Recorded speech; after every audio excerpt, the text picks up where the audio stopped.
Hey guys, Zom Fox here, and today we're going to be doing the Week 5 betting picks for the 2023 USFL season.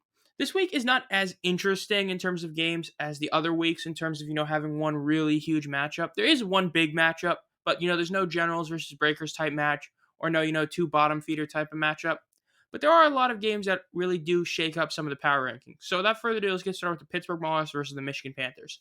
This is the first game of the week. The Panthers are 3.5-point favorites. It's another game at Michigan. Kind of weird they're having three in a row, but whatever. The Panthers are also minus 189 in the money line versus the Maulers plus 145, and the over-under is 42.5. This game is a very weird one because I think this is honestly the hardest game to pick because when you look at both teams, one of them has looked better than they did in the past few weeks, but still have the same issues they did before, and the Maulers having an offense that can't score touchdowns, and the Panthers looked significantly worse and worse basically every week. Now, I'm going to go with the Panthers winning the game, Panthers covering, and under. Why? The fact is the Panthers defense, I think, still is a very solid unit. They're going to get after the Maulers offense that is very, very pathetic. And the fact is the Maulers couldn't score touchdowns against, like, the Breakers defense or, a lot of other teams, well, every team basically. So there's no reason to say they're going to score 30 points against the Panthers. Basically, the Maulers are like that team that you see, you just automatically pick the under until proven otherwise. Why would you pick the over? I think the Panthers are going to start strong this week, at least I hope they do, and let him ride the whole time, meaning that they're going to have a new quarterback staying for the full game. I think it's going to boost their offense, and they're going to win this game by a decent amount, but I don't think they're going to score over 42 points combined. Now, the next game is the Houston Gamblers versus the Birmingham Stallions at Birmingham. Hopefully this week at Birmingham has a better crowd than the past few weeks at Birmingham a couple weeks ago, but I think that overall this game is a very intriguing one. Stallions being minus 4.5 seems a bit much, especially being minus 213 to money line. And the over under 49.5 is honestly very, very not surprising. I'm going to go with the over, and I think the Gamblers cover and win the game. I think the Gamblers win this game to move up to 3 or potentially even number 2 in the power rankings. The fact is their offense seems to be clicking at all cylinders, whereas the Stallions look worse. Because while I would say at the moment, yes, Magoo has had a better season, I think at the moment I would rather have Bahar as my QB.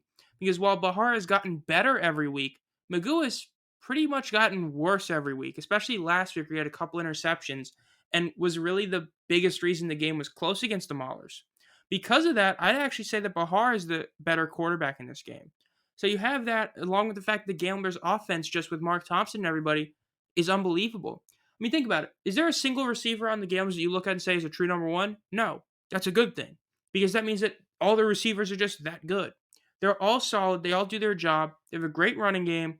So I mean, the Stallions allowed the Maulers to get a ton of drives within field goal range. So I'm not going to be surprised if the Gamblers put up 35 points on the Stallions. Now, while the Gamblers defense had a nice rebound last week, I think a huge part of that is they played the Stars. So I think that the Stallions are going to put up like 20 points, but I think the Gamblers win this game by like 10. Then as for the third game, the Generals versus the Stars. Generals minus 6.5, over under is 43.5. Easiest under I think I've ever picked. Look, if this isn't over, it is a shocking development that is going to be one of the biggest gambling upsets of the season. Why? Because the Stars' offense just can't do anything. You don't have an offensive line. You can't run the ball. You can't run the ball. You can't do play action. You can't do play action. All you can do is just quick passes, i.e. a very one-dimensional offense. I talked about the Generals being like a one-dimensional team in a comment a bit ago, but that was in how they win. The Stars literally can only do one thing on offense. And even that, they're not doing it too well because they keep having Cookus throw too many interceptions. So I think that this is an easy under, and I think the Generals do easily win this, and they win this by like 10 points. Look, the Generals are just going to do what they do best. They're going to get a lead. They're going to keep running the ball. The Stars are going to do nothing on offense, and the Generals are going to win this game in like a 25 to like 10 game. It's going to be something like that. Easy under pick, easy Generals win. If none of this happens, it is a shock. Even if the Stars cover and it's still an under, it's a shock. The Stars are a far worse team than the Generals. Generals win this game. They get a huge advantage on their, divisional standings. Big win for them. And then the last game is the Showboats versus the Breakers. Breakers are minus 7 on the money on the point spread. They're minus 300 in the money line. And the over-under is 47.5. Tough one to call in the over-under. Aside from that, no, it's not. The Breakers are going to win this game. They're going to win this by more than 7. Over-under, though, is a bit tough, but I went with the over. The reason I'm going with the over is I think that when you look at these two teams, the Breakers offense is just so good. They're going to put up points. They're not going to do what they did against the Journals, where they did their suffocating short pass game for the whole time to, eat up a ton of clock. They're going to score because I think that Cole Kelly, as the Showboat starting quarterback, is getting that effect of the new quarterbacks in. He's showing what he can do, and he's going to have a couple good games. I see the Showboats putting up 20 to 30 points, but I think the Breakers end up beating them by 10. I think it's going to be just like the Stallions Breakers game in a sense, but a little bit less scoring, where one team clearly has the edge throughout the whole game, but both teams' offenses are doing, work. It's just the Breakers are doing more. That's what I expect to happen. That's why I'm going to go with it. So I think the Breakers win and over. Now, as for my overall picks, last week I literally went 2-2 in all three categories. I was 1 point in two separate games away from going like 2 wins better. I'm not kidding. I was literally like a point away from an over-under and a point away from a spread.